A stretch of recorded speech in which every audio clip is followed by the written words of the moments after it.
இங்கிலீஷ்ல அழகா சொல்லுவாங்க. Put God first in everything. நீ செய்ற ஒவ்வொரு வேலையும், நீ படிக்கிறதுலயும் சரி, வேலைக்கு போறதும் சரி, வெளிய போறதுல எங்க போனாலும் முதல்ல ஏசப்பாவ முதல்ல முன்னெடுத்துறோம். ஏன்னா வாலிப காலம்ன்றது ரொம்ப சாதாரண இது இல்ல. வாலிப காலத்துல நம்ம என்ன வேணா பண்ணலாம். ஏன்னா நம்மளுக்கான சக்தி, பலம் எல்லாமே இருக்கும். ஆனா அதை ஏசப்பாக பயன்படுத்தும்போது என்ன நம்ம லைஃப்ல நடக்கும்னா, நீ நினைக்கிறத விட இப்ப நான் நினைப்பேன், இந்த எக்ஸாம் எழுதுறேன்பா, நான் படிச்சுட்டேன் இந்த எக்ஸாம் எழுதுறேன். நான் ஒரு 56 மார்க் எடுத்து நான் பாஸ் பண்ணுவேன்னு நினைப்பேன். ஆனா ஏசப்பா அந்த விஷயத்த முன்ன நிறுத்தி நீ அதை பண்ணன்னு வச்சுக்கேன், உண்மையா சொல்றேன், நீ நீ நீ அனைத்தை விட நீ 50 எய்ம் பண்ணு, ஏசப்பா உனக்கு 80 எய்ம் பண்ண வைப்பாரு. அதான் ஏசப்பா. சரியா? நீ ஏசப்பா வச்சு ஒரு வேலையை பார்க்கறதுக்கும் ஏசப்பா இல்லாத ஒரு வேலையை பார்க்கறதுக்கும் நிறைய வித்தியாசம் இருக்கும்.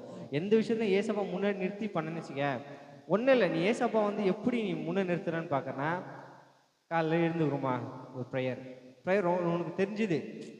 சில பேருக்கு எனக்கு ஜெபம் பண்ண தெரியணுவாங்க, சில பேருக்கு ஜெபம் பண்ண